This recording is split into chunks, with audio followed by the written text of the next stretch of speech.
जय श्री कृष्णा। राधे राधे। आज हम पढ़ेंगे श्रीमद् भगवत गीता अध्याय 4 ज्ञान कर्म संन्यास योग।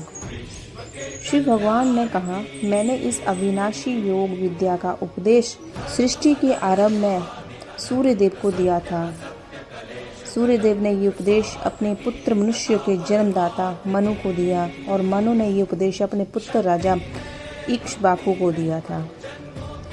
हे परंत अर्जुन, इस प्रकार गुरु शिष्य परंपरा से प्राप्त इस विज्ञान सहित ज्ञान को राज ऋषियों ने विधि पूर्वक समझा, किंतु समय के प्रभाव से भी परम श्रेष्ठ विज्ञान सहित ज्ञान इस संसार से प्रायः छिन्न भिन्न होकर नष्ट हो गया।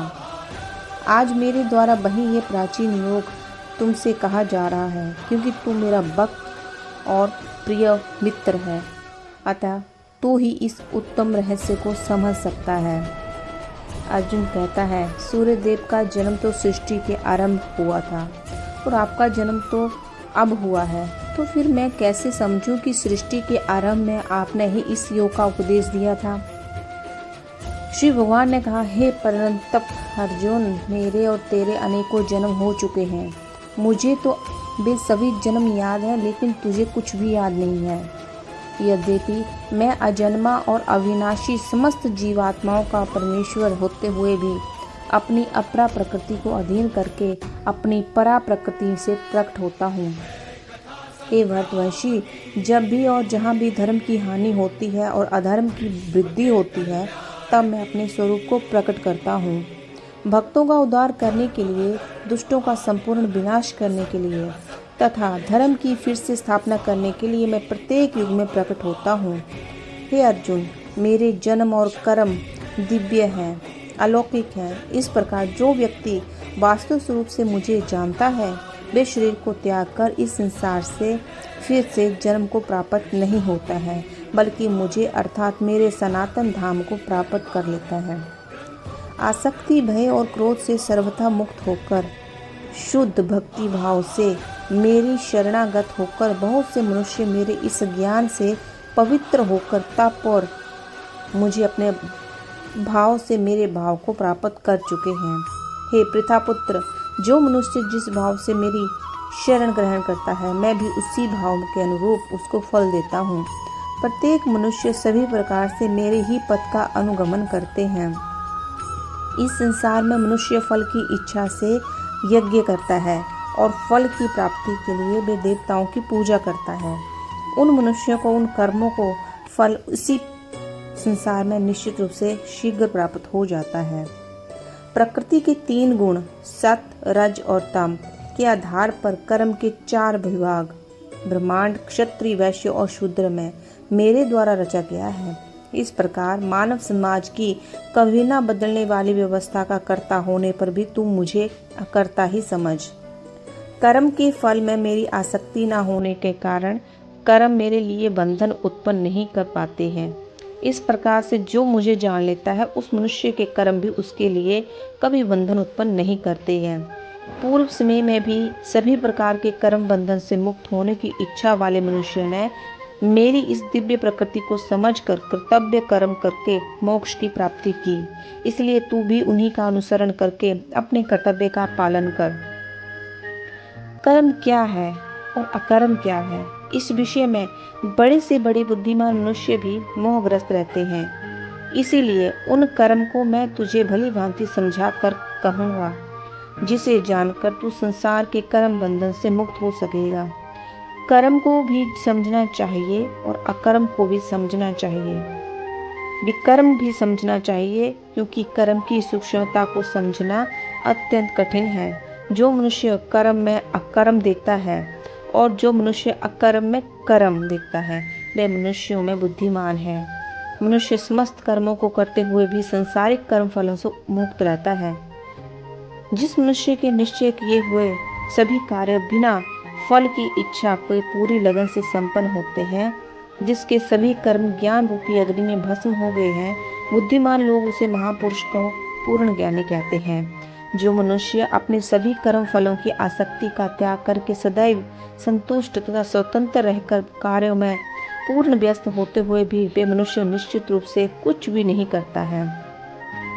जिस मनुष्य में सभी प्रकार के कर्म फलों की आसक्ति और सभी प्रकार की संपत्ति के स्वामित्व का त्याग कर दिया है, ऐसा मनुष्य शुद्ध मन तथा स्थिर बुद्धि वाला केवल शरीर निर्वाह के लिए कर्म करता हुआ कभी पाप रूपी फलों को प्राप्त नहीं होता है।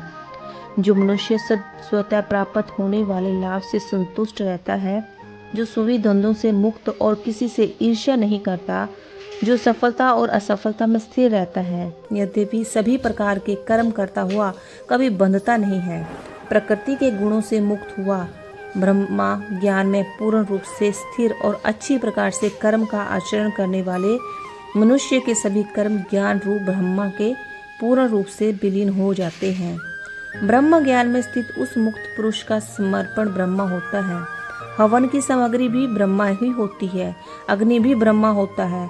ब्रह्म रूपी अग्नि में ब्रह्म रूपी कर्ता द्वारा जो हवन किया जाता है वे ब्रह्मा ही होता है, जिसके कर्म ब्रह्मा को स्पर्श करके ब्रह्म में विलीन हो चुके हैं। ऐसे महापुरुष को प्राप्त होने योग्य फल भी ब्रह्मा ही होते हैं। मनुष्य अनेक प्रकार के यज्ञों द्वारा देवताओं की भली भांति पूजा करते हैं। इस प्रकार कुछ मनुष्य परमात्मा रूपी अग्नि में ध्यान रूपी यज्ञ का अनुष्ठान करते हैं। कुछ मनुष्य सभी ज्ञान इंद्रियों के विषय में संयम रूपी अग्नि में हवन करते हैं और कुछ मनुष्य इंद्रियों के विषयों को इंद्रिय रूपी अग्नि में हवन करते हैं। भावार्थ, कुछ मनुष्य सभी इंद्रियों को वश में करके प्राण वायु के कार्यों को मन के संयम द्वारा आत्मा को जानने की इच्छा से आत्म योग रूपी अग्नि में हवन करते हैं।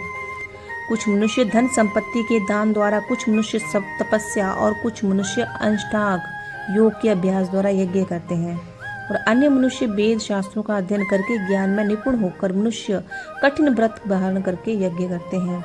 बहुत से मनुष्य अपान वायु में प्राण वायु का, उसी प्रकार प्राण वायु में अपान वायु का हवन करते हैं।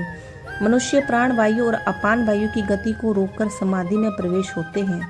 कुछ मनुष्य भोजन को कम करके प्राण वायु में ही हवन किया जा सकता है। हे अर्जुन, यज्ञों के फल रूपी अमृत को चखकर ये सभी योगी सनातन पर ब्रह्मा परमात्मा को प्राप्त होते हैं और यज्ञ को ना करने वाले मनुष्य तो इस जीवन में भी सुख पूर्वक नहीं रह सकते हैं, फिर अगले जीवन में कैसे रह सकते हैं।